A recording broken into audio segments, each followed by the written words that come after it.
지난 시간에 했던 거는 어제 복습 열심히 하셨죠? 아닌데, 이거 복습하신 분이 몇 분 안 계신데, 시정을 딱 되니까. 자, 오늘은 양단 벽에 고정된 경우 응력과 변형량부터 보도록 하겠습니다. 지난 시간에 했던 내용들을 보자면은, 일단 조합부재 응력과 변형해서 정리를 한 거였죠. 직렬조합봉 해서 정리를 했었습니다. 이렇게 단부지 부재에 균일 하중이 걸리고 있고 단면적이 A1, A2일 때 각각 A1 단면과 A2 단면의 응력을 구하라 그러면 각각 구해줘야죠. 각각 A분의 P 해주면 됩니다. 변형량 구하라 그러면 각각 L1에 대한 L2에 대한 변형량을 따로따로 구해서 후쿠의 법칙을 이용한 변형식이 있었죠. 그죠? 그 식을 이용해서 계산을 해주면 됐었죠. A2분의 PR 이 식을 이용하면 표현이 됐습니다. 이렇게. 그리고 이제 병렬 조합 부재가 있었어요. 이렇게. 길이가 동일한 A1 단면 부재와 A2 단면 부재를 A2 단면적은 이제 구멍이 뚫린 단면이고 그 단면에 A1 부재를 집어넣은 거죠. A1 부재가 곧 A2 부재가 A1 부재를 감싸고 있는 형태다라고 볼 수 있습니다. 위아래 판을 대고선 압축 하중을 가해줘요. 이때 응력 따로따로 구해줘야죠. A1 단면의 응력 시그마 1, A2 단면의 응력 시그마 2 따로따로 구해줘야죠. 따로따로. 그리고 수축량은 같습니다. A1, A2 부재의 길이가 같으니까 수축량이 같아요. 수축량이. 이렇게 해서 이제 수축량을 구하는 공식. 응력을 구하는 공식. 응력은 A1, E1 플러스 A2, E2분의 P 곱하기 E1. 시그마 2는 A1, E1 플러스 A2, E2분의 P 곱하기 E2. 시그마 1이면 E1, 시그마 2면 E2. 그리고 길이를 구할 때는 E1, E2 자리에 L만 집어넣으면 되는 거죠. 자, 그렇게 해서 우리 정리를 한 거고, 이번 시간에는 양단의 벽에 고정된 경우.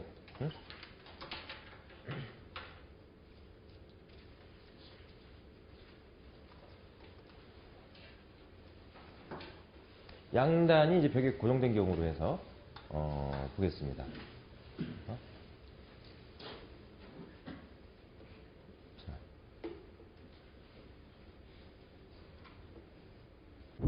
이렇게 좌우측단이 고정되어 있죠. 좌우측단이 고정되어 있습니다. 좌측 고정단은 A단, 우측 고정단은 B단 이렇게. 그렇죠? 그리고 P1과 P2가 C단과 D단의 P1과 P2가 작용하는 거예요. RA의 RB는 지금 미지수입니다. 여기서 구하고자 하는 거는 RA와 RB라고 하는 반력을 구하고자 하는 거죠. 반력이 발생하니까 반력이 발생해요.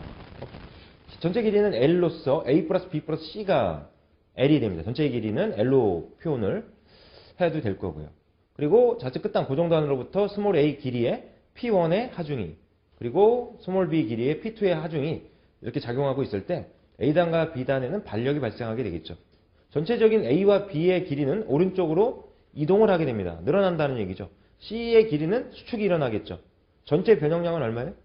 실제 길이 L, A 플러스 B 플러스 C를 더했을 때 실제 길이 L의 변형은 있어요? 없어요? 없죠. 변형은 제로입니다. 변형량이 제로죠. 변형량이 제로. 내부의 A, B, C의 길이의 변형은 있는데 그 변형량을 다 더하면 제로가 돼야 된다는 거고. 또 하나 우리가 생각할 수 있는 관계가 뭐 있어요? 힘의 평형식이죠. 힘의 평형식입니다. P1 플러스 P2의 합은 RA 플러스 RB의 합과 같아야 돼요. RA와 RB의 방향이 P1과 P2의 반대 방향으로 걸리겠죠.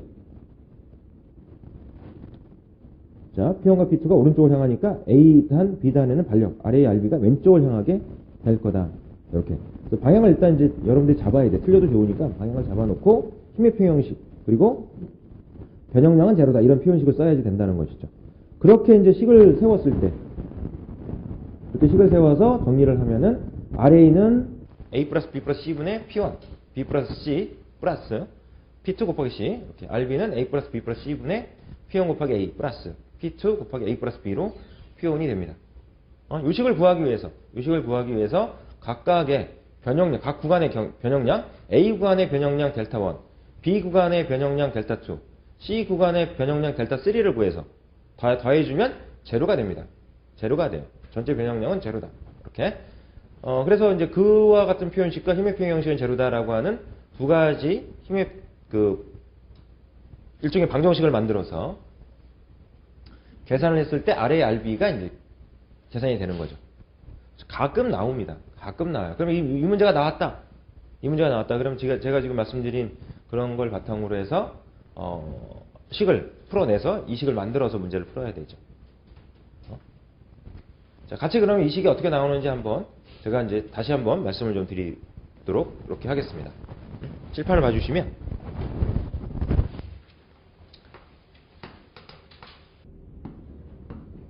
좌측단, 우측단 고정을 시켜요. 전체 길이는 L입니다. 좌측 고정단 A, 우측 고정단은 B. 이렇게 좌측 고정단으로부터 이메이 거리 A, B, C 이렇게 잡은 거죠. C단, D단 이렇게 잡았습니다. C단의 오른쪽으로 P1, D단의 오른쪽으로 P2 이렇게 작용을 하는 거로 봤습니다. 그러니까 이제 A단과 B단에 이제 반력이 생겨요. RB의 반력이 RA의 반력이 생기죠. RA, RB의 반력이 생깁니다. RA, RB의 반력이 생겨요. 예? 이 RA, RB를 구하고자 하는 거예요. 그럼 이제 우리가 두 가지 식을 세운다고 그랬죠. 첫 번째, 힘의 평형식을 세운다. 시그마 F 이퀄 0. 그죠? RA 플러스 RB의 합은 뭐랑 같은 거야? P1 플러스 P2의 합과 같다. 그 다음에 전체 변형량 델타는 제로다. 델타 1 플러스 델타 2 플러스 델타 3는 제로다. 델타 1은 뭐예요? A 길이에 대한 변형량. 델타 2는 B 길이에 대한 변형량. 델타 3는 C 길이에 대한 변형량. 이렇게 되겠죠. 이렇게. 그래서 델타 1, 델타 2, 델타 3 이거를 이제 구해봐야지 돼요. 그러기 위해서는 뭘 구해줘야 돼? 일단 응력을 구해줄 필요가 있어요. 응력을 구하지 않고 바로 구해줘도 돼요. 어떤 식을 써야 돼? 각 구간에 대해서 이렇게 스몰 a, 스몰 b, 스몰 c 구간에 대해서 a2분의 pl이라고 하는 후크의 법칙으로부터 변형된 식, 이 식을 쓰면 된다는 거죠. 그럼 델타 1은 어떻게 구해주는 거야? a 곱하기 이때 면적이 a고 동탄선 계수가 2라는 얘기니까 지금 그죠? a2분의 p 대신에 p 자리에 뭐가 들어가야 돼? r? a만 들어가면 되죠. 스몰 a 길이에 대해서는 양쪽의 힘의 균형을 생각해보면 RA는 뭐랑 같아야 돼? P1 플러스 P2 마이너스 R, B랑 같아야 되겠죠. 그러니까 이 자리에 RA가 들어가요. 델타 1은? 그죠? 델타 1은 RA가 들어가죠. 델타 2는 A2분의 P 자리에 뭐가 들어가? 델타 2는 스몰 B 길이에 대한 변형량이니까 이렇게 자유물체도를 생각해보면 양쪽에 RA P1, 오른쪽에서는 P2 RA 이렇게 RB 이렇게 작용하겠죠. RA는 플러스 P1은 마이너스 이렇게 보라고 그랬죠. P1은 누르니까 압축, RA는 인장이죠. 자, 지난 시간에 우리가 이제 했던 균일 단면 부재의 축하중이 균일하지 않을 때, 균일하지 않을 때 이거 정리한 거 있어. 그죠? 판서해드린 거 있죠. 판서해드린 거 있어. 그거 정리하면 이게 정리가 되겠죠. 자, CD 구간상의 한 단면을 이렇게 잡아놓고 보면 좌우측에 힘의 평형 상태에 있어야 됩니다. 그죠? 그러니까 RA 땡기고 인장 P1 누르고 압축 RA-P1이 RA-P1이 어떻게 돼야 돼? P2-RB랑 같아야죠. 그러니까 왼쪽에서는 지금 RA-P1이 땡기는 거고 오른쪽에서는 P2-RB가 땡기는 거예요. 그죠? 그런 상태에서 지금 발생되는 게 델타 2란 말이에요. 변형량. 응력도 그런 힘으로 갖고 구해줘야 돼. 그러니까 델타 2를 구할 때는 A2분의 RA-P1 곱하기 스몰 b 이렇게 들어가는 거죠. 델타 3 구할 때는 A2분의 P 자리에 뭐가 들어가? 마이너스 RB가 들어가도 되죠. 마이너스 RB는 넘어와, 마이너스 RB는 P1, P2 넘어가, 그러면 RA 마이너스 P1, 마이너스 P2가 마이너스 RB랑 같죠. 그죠? DB 구간상의 스몰 C에 대한 변형량이야. DB 구간상의 한 단면에 놓고 보면 왼쪽에서는 힘이 뭐가 작용해? P1, P2 압축, RA 인장이죠. 그러니까 RA 마이너스 P1 마이너스 P2 이렇게 들어가는 거잖아. 오른쪽에서는 누르죠. RB가 압축이죠. 그러니까 마이너스 RB 이렇게 들어가야죠. 이렇게 들어가야 돼? 자, 그럼 식을 세우면 된다는 거죠. 식을 세우면. 델타 1은 어떻게? A2분의 RA 곱하기 스몰 a 플러스 되죠? 되죠? 델타 2는 A2분의 RA 마이너스 P1 곱하기 스몰 b 플러스 이 L자리에는 각각의 스몰 a, 스몰 b, 스몰 c의 길이가 들어가야지. 지금 각각의 길이에 대한 변형량이란 말이야. 플러스 델타 3 자리에는 A2분의 RA 마이너스 P1 마이너스 P2 곱하기 C 이렇게 이퀄 제로 이렇게 들어가야죠. 분모는 단면적 곱하기 종탄성 계수가 다 같으니까 없애버려요. 없애버려. 그 다음에 RA 묶죠. 지금 RA 구하려고 식 세운 거야. RA 묶어. RA 묶어. 그러면 A 플러스 B 플러스 C 이렇게 나오죠. RA 곱하기 A 플러스 B 플러스 C로 묶여. 이꼴. 나머지는 넘겨. 마이너스 P1 곱하기 B 넘어갑니다. 플러스죠. 마이너스 P1 곱하기 C 넘어가요. 마이너스 C1 곱하기 C 넘어가. 플러스야. 그럼 P1은 P1끼리 묶어. P1 묶으니까 B 플러스 C 이렇게 되겠죠. 우변은 P1으로 묶으니까 B 플러스 C 플러스 P2 곱하기 C 이렇게 되는 거지. 그죠? 그러니까 RA는 어떻게 되는 거야? RA는 A 플러스 B 플러스 C분의 RA는 A 플러스 B 플러스 C분의 C분의 P1 곱하기 B 플러스 C 플러스 P2 곱하기 C 이렇게 표현이 되겠죠. 표현이 돼요.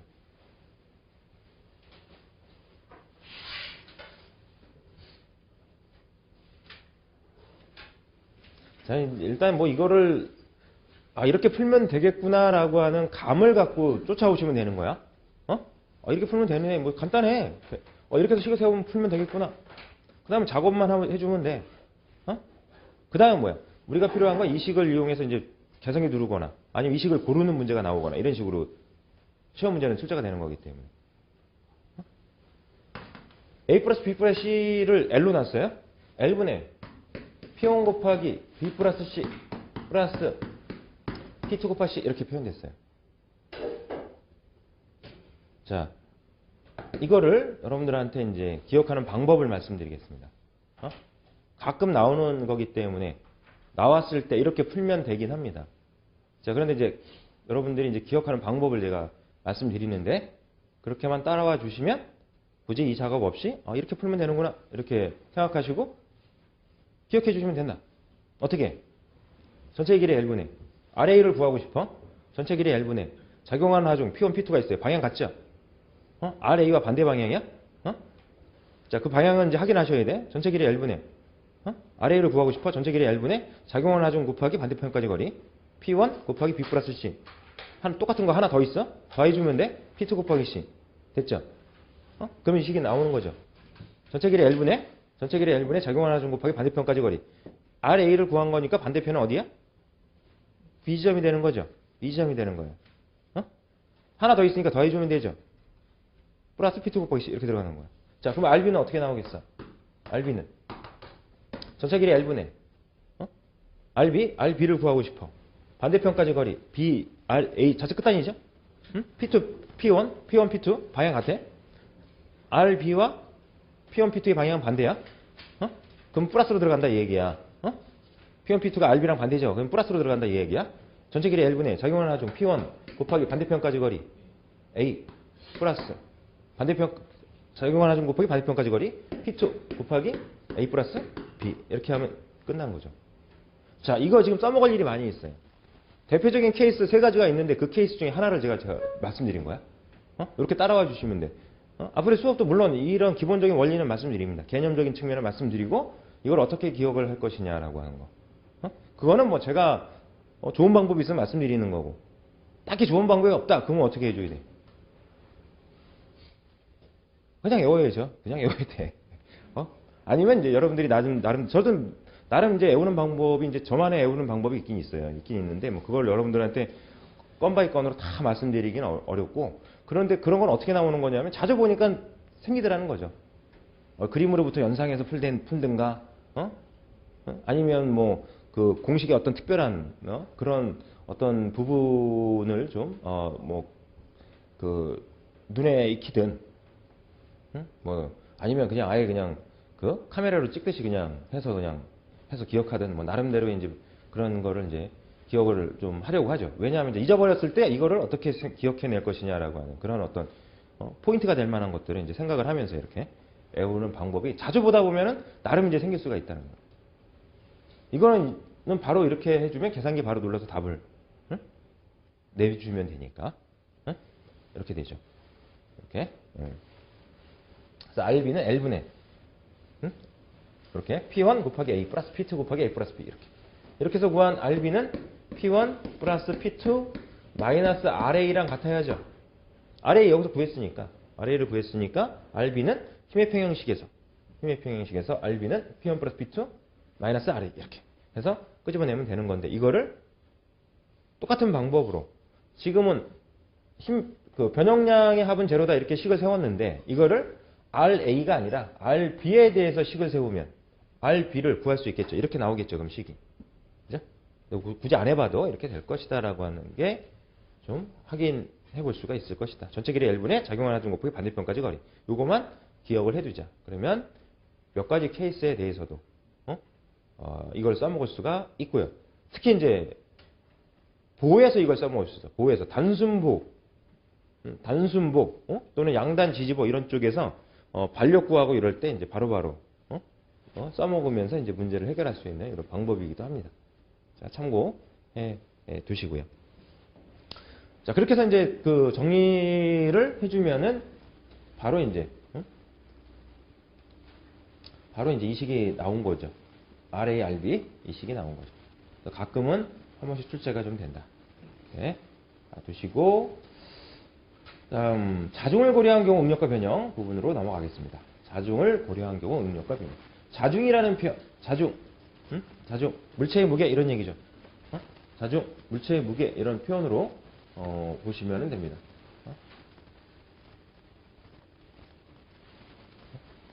네? 자중을 구하려면 물체의 무게를 구하려면 물체 무게를 바로 주면 상관없는데 물체 무게를 바로 안 줘요. 지금 우리가 응력을 표현하는 데 있어서, 변형을 표현하는 데 있어서 물체의 무게 자체는 고려하지는 않았어요.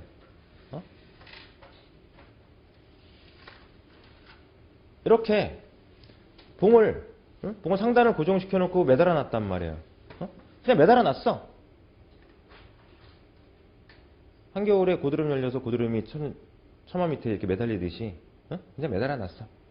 인장하중을 가하지 않고. 지금까지는 그냥 인장하중 가하는 걸 기준으로 해서 축방향으로 임의의 단면을 잡으면 그 응력은 일정했어요. A분의 P 해서 끝났습니다.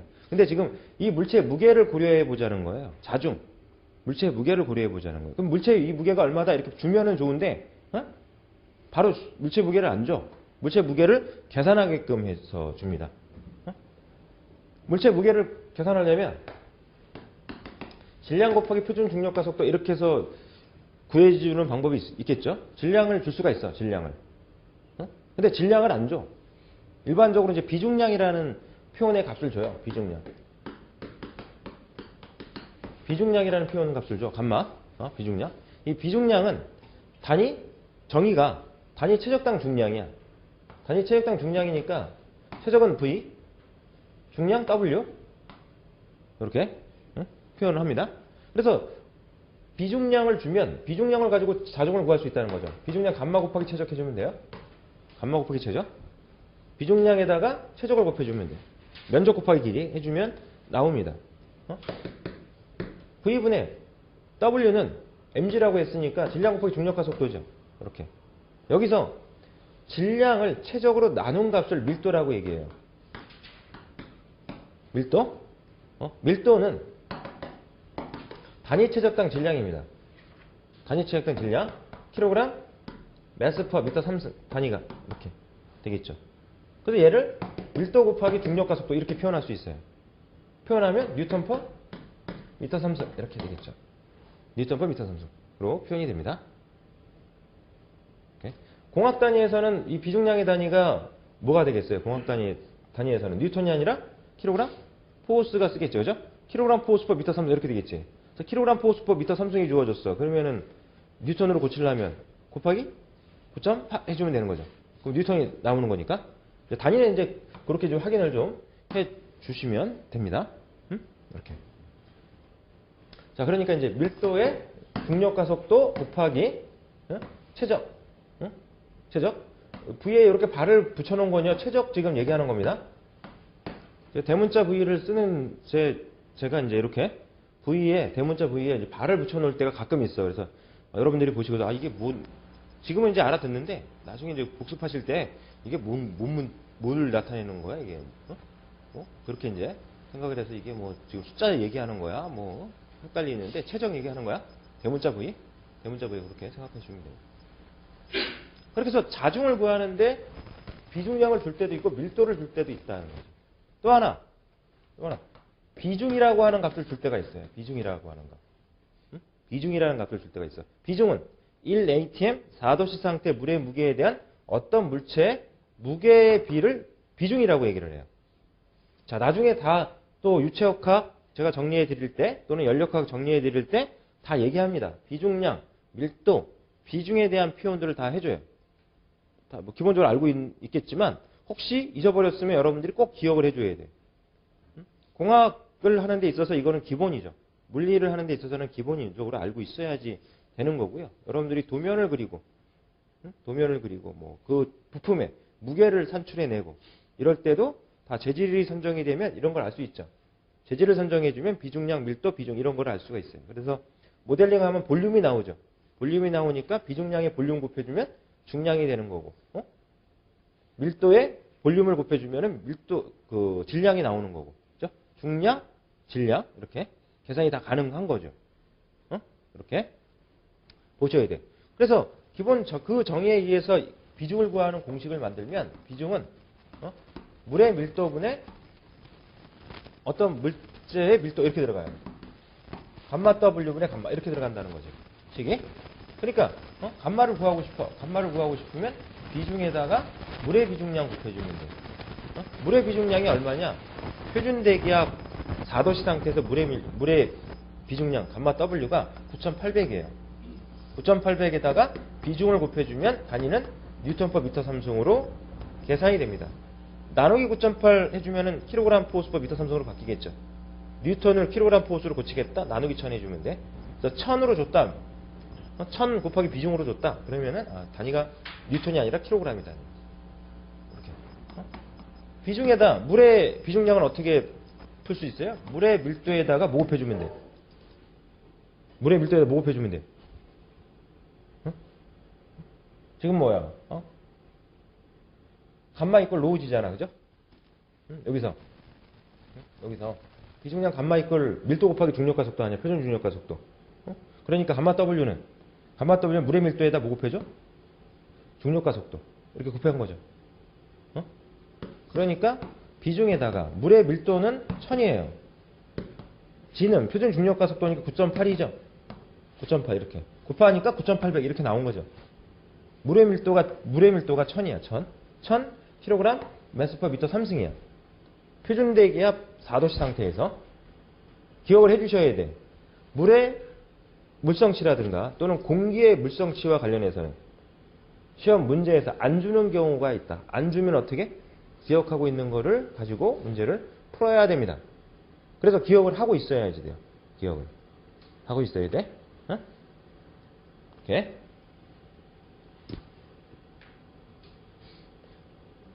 재료학학, 연력학, 유체역학, 동력학 뿐만 아니라 나중에 2차 실기시험, 필답형 준비할 때도 이거는 기본이라는 거죠. 기본이야. 그래서 지금 제가 말씀을 드리고 이렇게 이제 그 공식을 적어 드렸는데 이걸 참고하시고 나중에 유체역학 또는 연력학 교재에 보면 다 정리가 돼 있어. 교재 B파트로 넘기면 다 정리가 돼 있으니까 그걸 보고 또 하시면 돼. 자, 지금은 단순하게 뭐가 필요한 거야? 감마 곱하기 V가 필요한 거야. 감마 곱하기 V. 비중 곱하기 물의 비중량의 최적. 비중 곱하기 물의 밀도 곱하기 표준 중력과 속도 곱하기 최적. 이런 식으로 중량, 자중을 물체의 무게를 구할 수 있어요. 물체의 무게를. 여기서는 일단 기본적으로 필요한 개념이 뭐야? 비중량 감마 곱하기 최적이다. 비중량 감마 곱하기 최적이다. 지금은. 그렇게 해서 보면은 지금 이제 무게를 구할 수 있다는 거죠. 이 봉이야. 이 물체는 지금 봉입니다.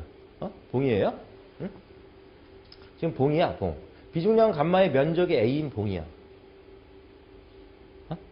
이렇게 해서 지금 표현이 되어 있죠. 표현이 되어 있어. 이렇게 표현이 되어 있어. 이렇게.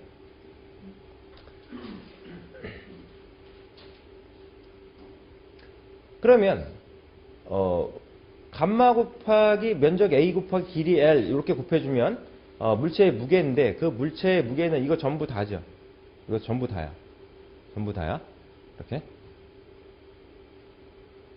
그러니까 그렇게 해서 무게를 계산하면 여기에서 지금 그 고정단 쪽에서 상단 고정단 쪽에서 발생하는 물체의 무게로 봐야죠.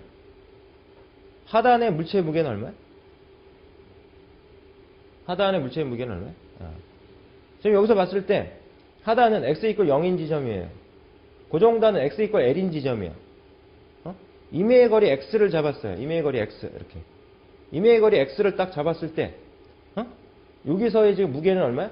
임의의 거리 x인 지점에서 물체의 무게하면 이 아래쪽 무게를 잡아야 되니까 비중량 감마의 면적 a에 x 곱해주면 여기에서의 무게가 되겠죠. 그죠? 그러니까 x = 0이면 여기를 얘기합니다. 여기서는 응력이 생기겠어, 안 생기겠어? 안 생겨요. 무게가 안 걸리죠. 밑에는 아무것도 없어. 감마 곱하기 a 곱하기 l의 무게를 이용해서 응력을 구한다 그러면 그 응력은 어디에서의 응력이야? 여기서의 응력이죠. 최대 응력은 어디서 생기겠어? 상단에서 생기겠죠. 얘가 떨어져. 견디지 못해서 떨어져. 그럼 어디가 떨어지겠어? 여기가 떨어지겠죠. 여기가 떨어지겠지. 그 공식을 만드니까 감마 곱하기 L이야. 상단에서 발생하는 최대 응력 시그마를 구하라. 수직 응력, 인자 응력이 발생하게 됩니다. 그 인자 응력을 계산하라. 감마 L이야. 감마 L. 이게 단순하게 어떤 문제가 여기서 나오느냐? 길이 L을 구하라. 이런 문제가 나와. 재료가 어떤 재료다. 허용 응력이 얼마다. 길이가 얼마 이하여야지만 얘가 안전하겠느냐. 길이가 얼마일 때까지 얘가 견디겠냐. 그러면 시그마가 시그마 A가 되는 거죠. 허용 응력이 되는 거죠. 비중량 재료를 결정했으니까 비중량 감마 아는 거죠. 비중량이라든가 밀도라든가 비중이라든가 탄성계수라든가 허용 응력이라든가 이런 건 다 뭐야? 재료의 성질이죠. 재료가 결정이 되면 아는 값이란 말이에요. 재료를 결정했어. 그러면 감마가 나와. 허용 응력이 재료가 결정이 되면 허용 응력을 우리가 알아. 그럼 길이 L 정도가 얼마 정도가 될 때까지는 안전하겠구나. 얘가 매달려 있어도. 그 길이 L을 넘어가면 얘는 견디지 못하죠. 끊어지겠죠. 상단에서. 그런 거 문제가 나온다는 거지. 감마에 이렇게. 그러면은 이 자중에 의해서 이 전체 길이 L의 변형량은 얼마나 발생하겠느냐? 그 변형량은 2배의 종탄성계수 2분의 감마 L의 제곱이다. 이렇게 공식이 나오더라는 거죠. 응? 미소 변형량을 구해. 미소 변형량을 2분의 감마 x dx가 미소 변형량이야. 감마 dx는 미소 응력이야. 미소 길이 dx, 요 빗금쳐 놓은 미소 길이 dx에 대한 요 길이에 대한 응력을 계산하고 싶어. 그러면 감마 곱하기 dx야. 그죠?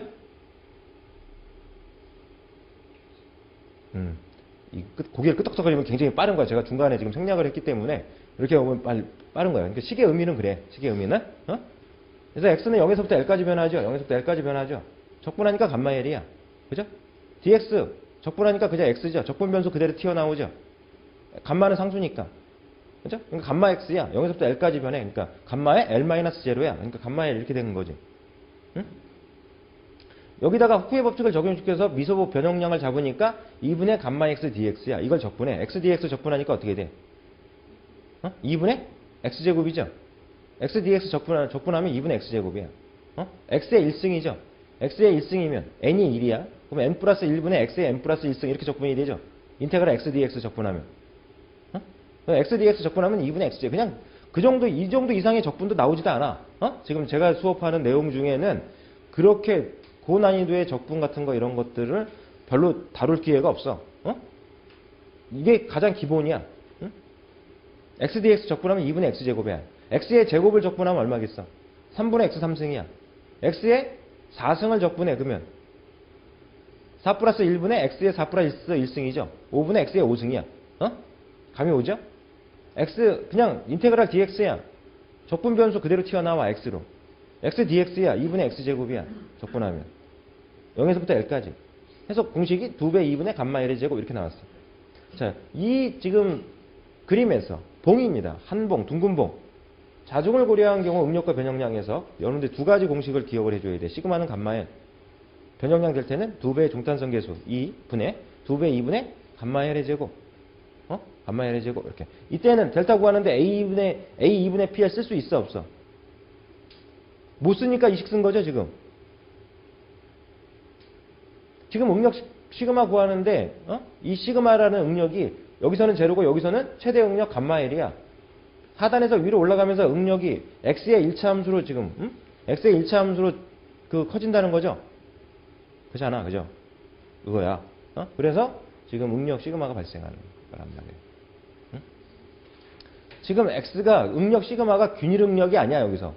균일 응력이 아니니까, A 2분의 PL, 이렇게 해서 변형량 델타를 구할 수가 없어. A 2분의 PL 요거 쓸 때는, 길이에 대해서, 미소 길이가 됐든 길이에 대해서 응력의 변화가 없어야지 가능해요. 그렇기 때문에 얘는 이렇게 쓴 거라는 거죠. 두 가지 표현식을 정리를 해서 기억을 해주시면 됩니다.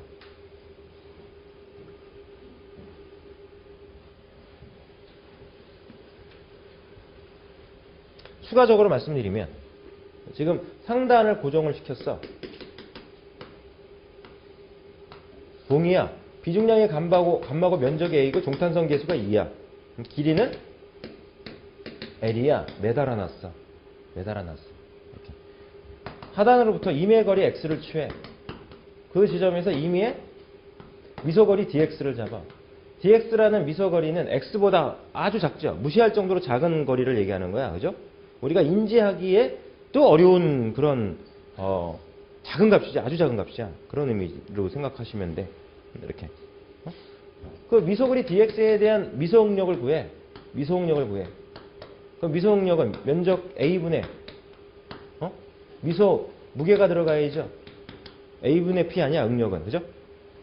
단위면 응력을 구하고자 하는 단면에 단위 면적당 내력이죠. 여기서는 중량이 들어가면 돼. 무게가 들어가면 돼. A분의 자중은 어떻게 구해? 비중량 곱하기 최적이죠. 길이 곱하기 면적이야. 지금 X가 0에서 L까지 변하는 동안 비중량, 감마, 면적 A, 종탄성 계수 E 변해 안 변해? 안 변해요. 그죠? 그러니까 감마 곱하기 A는 일정하죠. 미소 중량은 DWX는 미소 길이 DX에 대한 값이야. 이렇게 지워진다는 거죠. 그래서 감마 곱하기 DX가 나온 거야.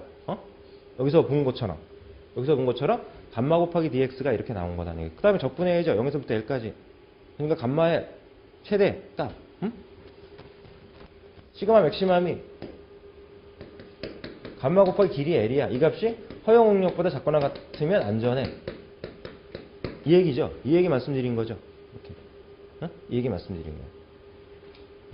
이 얘기 말씀드린 겁니다. 그 다음에 이 dx 길이에 대한 미소 변형량 d 델타 이거를 구해. d 델타가 어떻게 표현되는 거야? 2분의 감마 x dx 이렇게 표현된다는 거죠. 2분의 감마 x는 뭘 얘기하는 거야? 시그마 x죠. 시그마 x야. 얘 x인 지점의 응력이야. d 시그마 x를 적분하면 시그마 x죠. 시그마 x야. 그러면 뭐야? 감마 x죠. 감마 x라고 하는 건 시그마 x야. x인 지점의 응력이죠. 곱하기 dx 이렇게 표현된 거 아니야. 이렇게 표현이 된 거야. 그러면 이제 dx를 저쪽으로 넘겨봐. 그러면 dx분의 d 델타는 2분의 시그마 x야. 이건 뭐야? 미소 길이에 대한 미소 변형량. 그러니까 뭐야? 미소 길이에 대한 미소 변형량. 그러니까 변형률의 그 표현이죠, 일종의.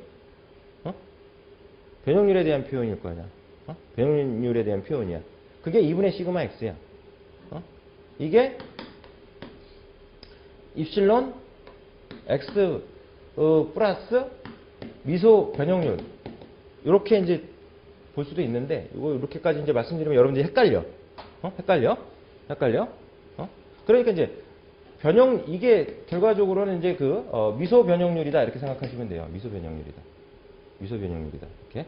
그 미소 변형률은 종탄성계수 2분의 시그마 x 플러스 d 시그마 x 이렇게 이제 표현된 거로 이렇게 미소 변형률은 미소 길이에 대한 미소 변형량 이렇게 잡아서 후쿠의 법칙이죠. 2분의 시그마 x 이렇게 표현된 거 후쿠의 법칙 아니야. 시그마 이꼴 2입실론에서 이렇게 표현되니까 시그마 이꼴 2입실론으로 표현되니까는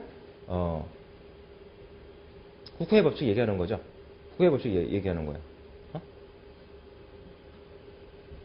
이렇게 시그마 x와 d 시그마 x, 시그마 x에 d 시그마 x를 더해줘. 그러면 시그마 x에 비해서 d 시그마 x가 훨씬 더 작죠. 훨씬 더 작아. 얘는 이제 무시할 정도로 작단 말이야. 그러니까 얘를 무시해. 얘를 무시해서 dx분의 d 델타.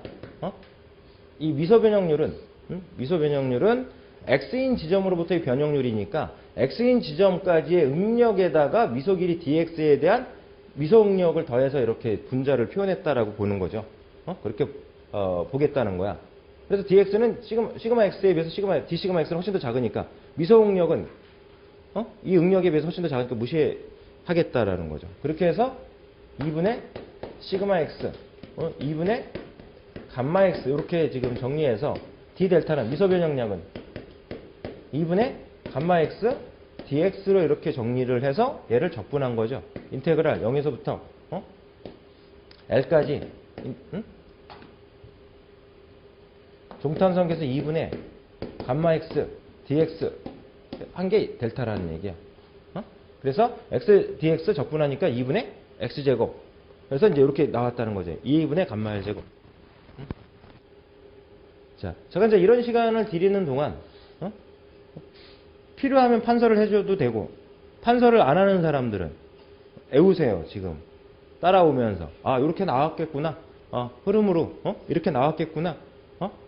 그림하고 그림의 매칭해서 공식은 시그마 상단에서 응력 감마 L이야.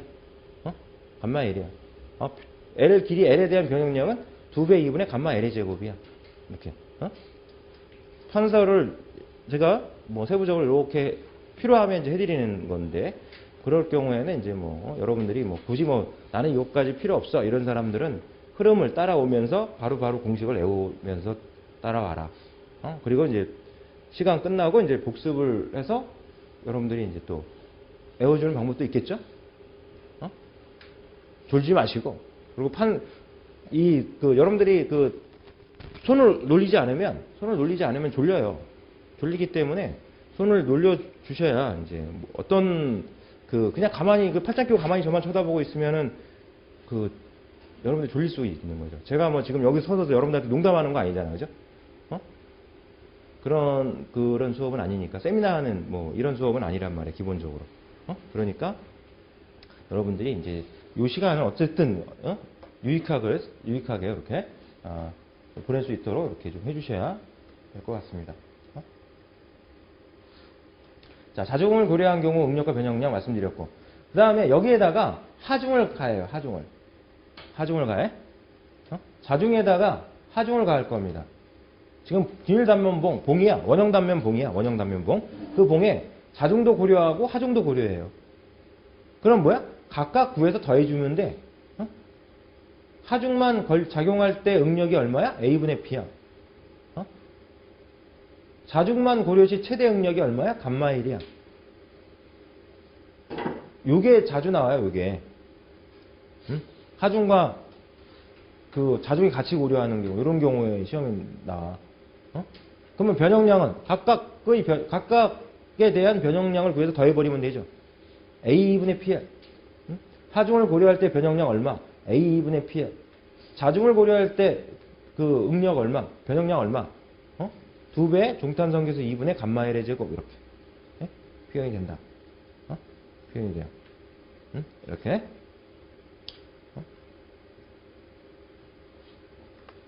다시 말씀드리면 문제상에 비중량 감마가 주어져 있어. 그럼 문제에 자중을 고려하라 이런 말이 없어도 자중 고려해야죠.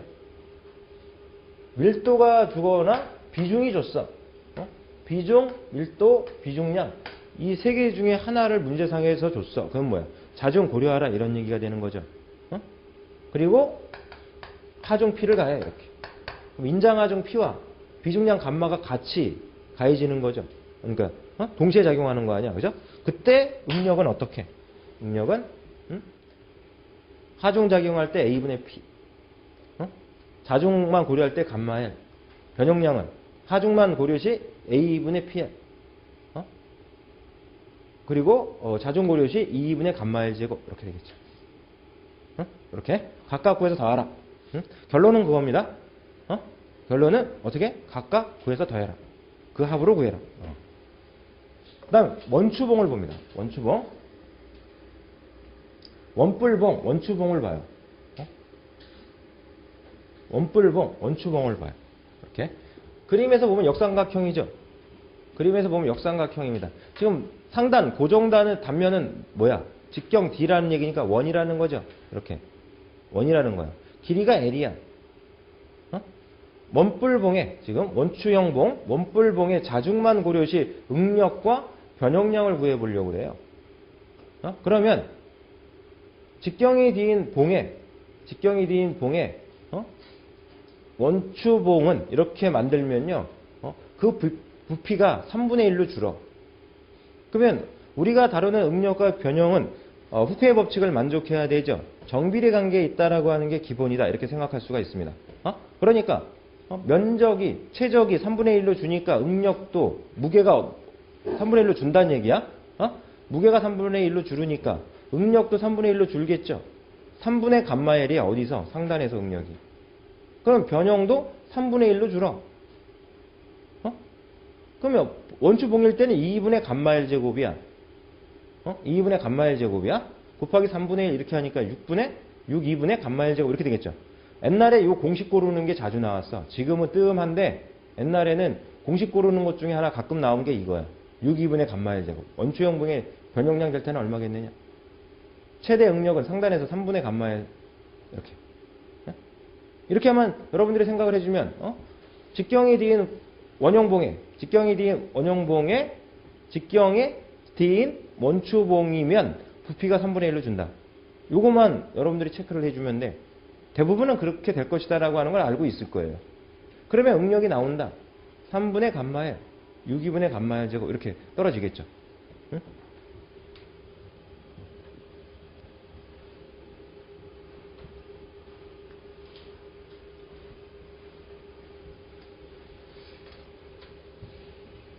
다시 말씀드리면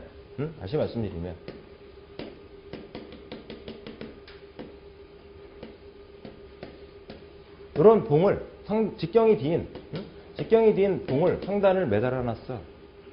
비중량 감마하고 면적 A고 어디의 면적이 4분의 파이 D 제곱 여기의 면적이 종탄성 계수 2. 이런 봉을 가지고 원추봉을 만들었어. 원추봉을 이렇게 만들어서 지금 매달아 놨어. 매달아 놨어. 그랬더니 또 면적 A의 길이 L, 길이 L에서 이렇게 부피가 이제 계산이 되는데 이거는 어디의 부피야? 봉의 부피죠. 봉의 부피. 봉의 부피인데 이거를 가지고 원추봉을 만들면 3등분이 되죠. 이렇게 3등분이 돼요. 그러니까 부피가 어떻게 돼요? 부피가 3분의 1로 줄어요. 그럼 무게 W는 감마 곱하기 최적인데 얘가 뭐야? 3분의 감마 곱하기 A 곱하기 L이 되겠죠. 이때 면적 A는 어디의 면적이야? 여기의 면적을 얘기하는 거죠. 여기의 면적을 얘기하는 거야. 여기의 면적. 이걸 이용한 거야. 이거를 이용하니까 응력이 어떻게 돼? 응력이 3분의 감마에 상단에서 최대 응력이 3분의 감마에 변형량이 전체 길이 L에 대한 이 원추봉의 변형량이 얼마야? 6분의 감마 L 제곱 이렇게 3분의 1 곱해서 이렇게. 자, 그러면 이제 기억을 하는데 지장이 없죠? 지장이 없습니다. 지장이 없어요. 이렇게. 네. 이런 식으로 이제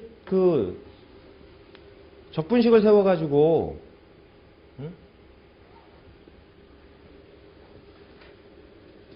적분식을 세워서 풀겠다 그러면 이런 식으로 말씀드린 대로 이제 들어가면 돼요.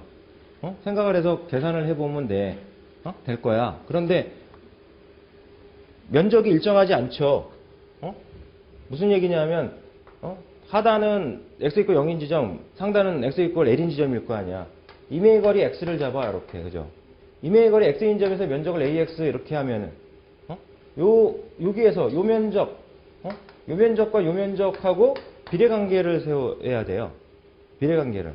x 대 l은 요 길이 대 요 길이는 AX 대 A 이런 식으로. 이렇게 해서 이제 AX는 어떻게 돼? L분의 A의 X 이런 식으로 표현이 되겠죠. 이런 식으로 해가지고 이제 X는 이제 0에서부터 L까지 변하는 거로 이런 식으로 해서 이제 그 식대를 이제 변형을 시켜야 될 거예요.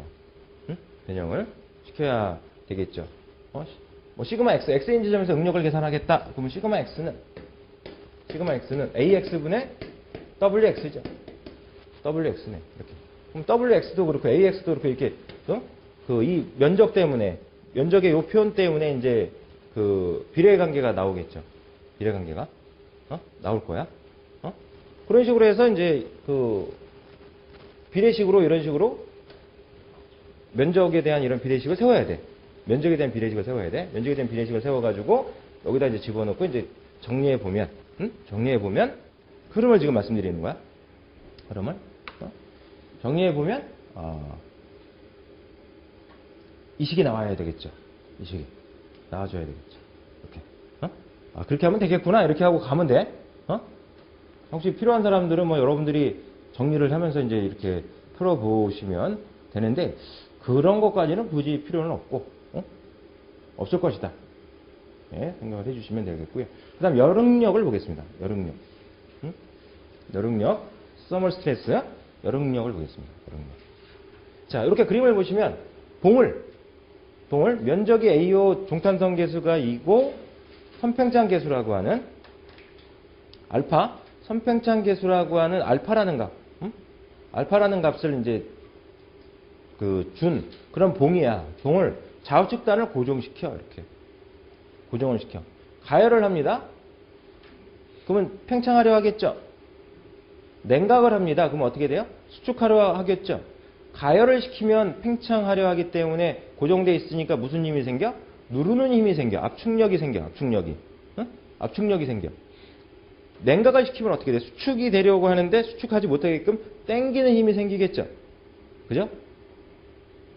가열일 때는 압축력이, 냉각일 때는 인장력이 발생하게 됩니다.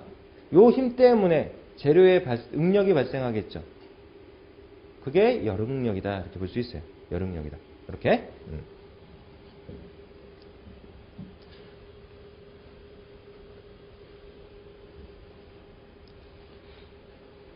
재료를 한쪽만 고정을 해. 이렇게.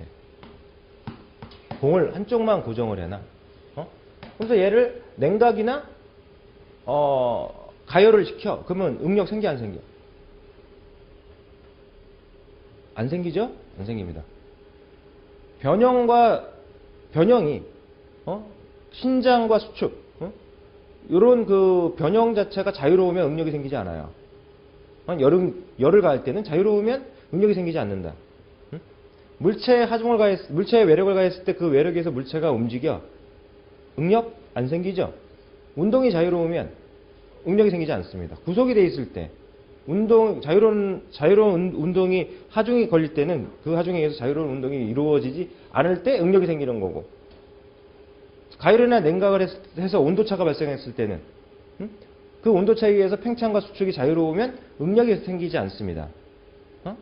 그러니까 응력은 제로야, 이 경우에. 얘를 우측단에다 이렇게 X만큼 띄워놨어. 그래서 띄워놓고 T1에서 T2까지 가열을 시켰어. 가열을 시켰어. 이때 열응력이 얼마냐 이런 문제도 나와요. 이게 다 문제에 나왔던 거 지금 말씀드리는 거야. 문제에 나왔던 거 말씀드리는 거야. 그러면 열응력이 생기는지 안 생기는지는 T1에서 T2까지 가열을 했으니까 얘가 팽창하겠죠.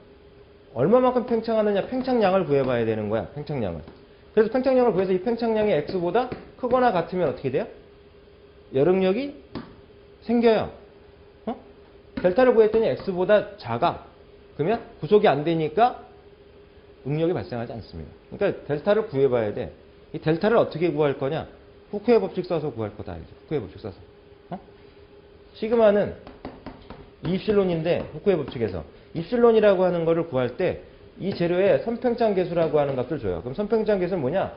단위 온도 변화에 대한 변형량을 의미하는 거야. 그러니까 변형률이죠. 그러니까. 다시 말씀드리면 단위 온도 변화에 대한 즉 단위 온도에 대한 뭐야? 변형량이야.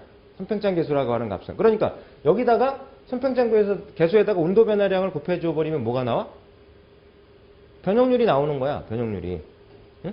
변형률이 나옵니다. 그러니까 얘가 2의 알파 델타 t 이렇게 표현이 돼요. 즉 입실론은 알파 델타 t다 이거죠. 알파 델타 t 이렇게. 얘는 원래는 어떻게 구해야 돼? 길이 L분의 변형량 델타 이렇게 구해줘야죠.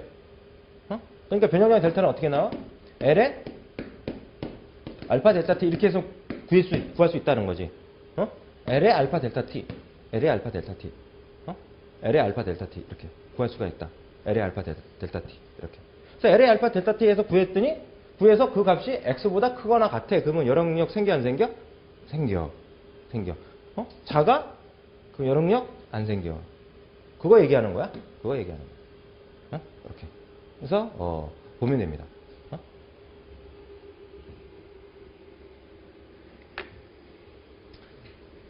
자, 그래서 이제 변형률 입실론은 알파 델타 t다. 알파 델타 t 이렇게. 알파라고 하는 값은 선팽창 계수. 이 선팽창 계수에다가 온도 변화량을 곱해주면 변형률이고 축방향 변형률이다 이거죠. 그림에서 축방향 변형률이다. 이렇게. 원래 변형률의 정의는 원래 길이분의 변형량이고 이때 여기서 변형량이라고 하는 값을 구할 수 있다. 근데 얼마야? 물리적으로 계산이 되지만 그러니까 다시 이 식에 의하면 계산이 되지만 실제 물리적으로는 얼마야? 제로죠. 실제 길이 L은 변화가 없어요. 가열이 되든 냉각이 되든 간에 길이의 이 변형량은 실제로는 얼마야? 물리적으로 제로야. 그 제로를 유지하기 위한 무슨 힘이 생겨? 가열일 때는 압축력이 생기고 냉각일 때는 인장력이 생기는 거죠. 그죠? 그렇게 보시면 돼요. 그렇게 보시면 됩니다. 그렇게 해서 계산을 해주면 돼. 이렇게. 그래서 중변형률 입실론 알파 델타 t. 델타 t가 가열이면 델타 t가 0보다 크죠? 플러스가 됩니다. 냉각이면 델타 t가 0보다 작겠죠? 변화 후의 온도가 변화 전 온도보다 냉각이면 낮아요. 변화 후 온도에서 변화 전 온도를 빼라 이거죠. 델타 t는. T1에서 T2까지 변한다. 그러면 델타 t는 T2-T1입니다. 그죠?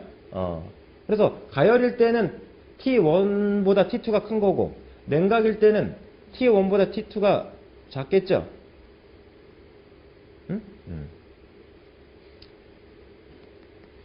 실제로 이렇게 델타는 표현이 되지만 이제 실제로는 이 값은 제로고요. 여력력을 구하면 이렇게 이 입실론에서 후의 법칙 이용하는 겁니다. 이 알파 델타 t에서 a분의 p 이렇게 해서 계산을 해주면 되고 여기서 p를 구하는 문제가 나오고요. 시그마를 구하는 문제가 나오기도 하고 그 다음에 여력력에서 문제가 나왔을 때는 그 응력이 인자응력이냐 압축응력이냐를 물어봐요.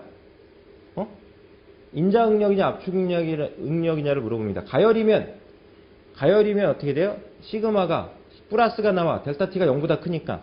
가열이면 델타 t가 0보다 크죠? 그러면 시그마가 플러스가 나와. 인장이야 압축이야? 플러스가 나오니까 인장이다 이렇게 생각하면 안 되죠. 물리적으로 판단하셔야죠. 물리적으로 어떻게 돼? 가열이면은 압축력에 의한 압축력이 생기는 거야. 가열이면은 압축력입니다. 냉각을 시키면은 델타 t가 0보다 작아요. 델타 t가 0보다 작으니까 이게 0보다 작으니까 마이너스가 나와. 마이너스가 나온다고 해서 압축력이 아니라 뭐야? 인자응력. P는 가열이면 압축력, 냉각이면 인장력 이렇게 해서 구해줘야죠. 그래서 인장이냐 압축이냐를 판단하는 그런 유형의 문제도 출제가 됩니다. 여력력 가끔 한 번씩 출제가 되고요. 말씀드렸죠? 지난 시간에도 말씀드린 게 이 여력력과 뭐가 플러스 돼서 좀 고난이도의 문제가 나오는 게 있어? 병렬조합봉. 병렬조합봉과 또는 직렬조합봉도 나온 적이 있네요. 최근에는. 아마 2016년 정도에 나왔을 거야. 2016년 정도에 직렬 연결봉하고 여력력, 가열하는 상태랑 같이 해서 이렇게 나온 적이 있습니다. 그때는 이제 공식을 외운 게 없으니까 어떻게 해야 돼? 식을 몇 가지 만들어서 커플해가지고 구하라고 하는 것도 구해줘야 되니까 그런 문제는 뭐야? 시간이 걸릴 수밖에 없죠. 무턱대고 풀려고 하지 마시고 그런 문제는 시간과 시간과 적당한 이제 그런 거를 고려해서니까, 내가 문제를 풀어 나가는 그런 속도와 전체적인 문제가 얼마나 남았는지 이런 것들을 감안해서 풀어 보시는 게 좋고요. 무턱대고 잡았다가 10분 걸렸다 그러면은, 대여섯 문제 풀 시간을 그냥 쫙 뺏기는 거거든요. 응? 그러니까 이제 그런 문제들은 일단 좀 난이도가 높은 문제들은 지금 체크했다가 전체적으로 나중에 일단 전체적으로 이제 5과목을 다 풀어본 다음에, 그리고 이제 시간 봐가지고 남는 시간 이용해서 쫙 풀고, 그 다음에 이제 찍는 방법도 제가 가르쳐 드릴 건데, 찍는 방법도 있긴 있어요. 있긴 있는데 그것도 이제 잘하는 사람한테는 효과가 있는데 못하는 사람한테는 효과는 없어요. 웬만큼 풀었다. 그런데 뭐 한두 문제 뭐 난이도가 높아서 못 풀었다. 근데 시간도 지금 뭐 몇 분 안 남았어. 찍어야 돼. 그러면은 찍어서 맞출 수 있는 가능성이 높은 방법은 있긴 있다는 거죠. 그런 건 이제 나중에 이제 마무리하는 때 제가 좀 말씀을 드리도록 이렇게 좀 하겠습니다. 자, 그 다음에 이제 마지막으로 시험에 출제가 되는 건 아닌데, 가열기움에서 응력과 변형률, 관련된 표현을 지금 말씀드리면, 여기서 제가 지금 여러분들한테 전달하고자 하는 내용은 이 흡수응력이라는 표현 때문에 그래요. 흡수응력. 이 흡수응력을 원주응력이라고도 표현합니다. 흡수응력을 원주응력이라고도 표현한다. 흡수응력을 원주응력이라고도 표현을 해요. 그래서 흡수응력이라고 하는 개념을 지금 말씀드리려고 하는 거야. 원주응력이니까 원주 방향으로 팽창하는 그런 원주 방향으로 작용하는 응력이라는 이런 의미로 보시면 돼요. 자, 그래서 얘가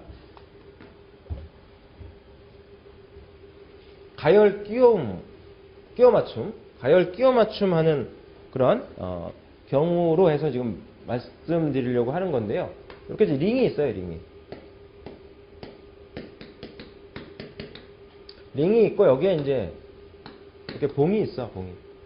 링이 있고 봉이 있어. 이렇게. 링이 있고 봉이 있어요. 이렇게. 근데 봉의 직경을 D1으로 놓고요. 링의 직경을 D2로 이렇게 봅시다. 이렇게. 지금 여기서는 D1, D2 이렇게 봤네요. D1, D2 이렇게 봤어요. 근데 지금 D1이 D2보다가 작아요. 그러면 조립이 돼, 안 돼? 안 돼요. 이거 간단하게 해결하는 방법이 뭐 있어? 링을? 얘는 봉이 있고 지금 링이 있단 말이야. 링을 어떻게 돼? 얘를 가열을 해. 그럼 팽창하겠죠? 그 다음에 갖다 집어넣어. 그러면 이제 D1은 D2로 확장된 상태로 봉과 결합이 돼 있겠죠? 그러면 링에는 응력이 생겨, 안 생겨? 생기겠죠. 변형이 있으니까. 지금 얘가 팽창이 돼서 봉을 누르는 하중이 걸리겠죠. 그러니까 링을 확장시키는 그 확장력, 인장력이겠죠, 인장력. 그 인장력이 팽창하니까 인장력이 걸려 있을 거 아니야, 인장력이.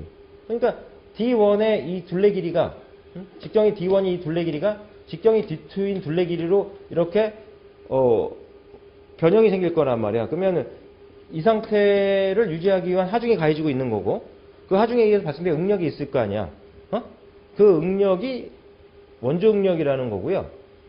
그 응력이 원주응력이라는 표현이고, 그 응력을 후프응력이라고도 한다, 이런 얘기. 후프응력. 그래서 후의 법칙을 쓴 거야. 후의 법칙. 시그마 이거 2입실론이야. 시그마 이거 2입실론에서 입실론은 원래 길이 D분의 변형량은 뭐야? 변형호는 D2죠. 길이가. D1 이렇게 해주면 되죠.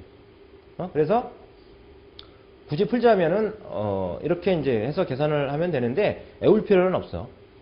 자, 교재에 보면 별표 하나짜리가 있고 별표 2개짜리가 있고 별표 3개짜리가 있고 또 별표 뭐 한 5개짜리가 있고 막 그럴 거예요.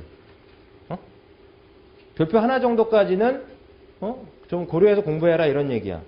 별표 2개 정도부터는 애우시라는 거고요. 별표 3개짜리는 뭐야? 일단 가능성이 높다, 나올 가능성이. 5개는 5개 있으면 5개짜리가 있다 그러면 그거는 잊어버리면 안 된다. 그거는 실기시험과도 연관이 있다. 필답형 시험. 필답형 시험과도 연관이 있다. 이렇게 보시면 돼요. 그래서 최소 2개 이상짜리는 여러분들이 기억을 좀 해줘야 되고, 좀 이제, 3개짜리가 넘어간다 그러면 이거 잊어버리면 안 되는 그런 정도로 좀 보시고 좀 그 정리를 해 나가시면 됩니다. 이번 시간에는 이 그 후풍력, 원중력이라는 표현까지 봅니다. 이 공식 굳이 외울 필요 없어요. 이거는 후풍력, 원중력에 대한 그런 개념, 표현만 알아주시면 돼. 원주 방향으로 발생하는 응력 이런 의미다라고 이제 생각을 해줘도 될 것 같습니다. 잠깐 쉬었다 이어서 보겠습니다.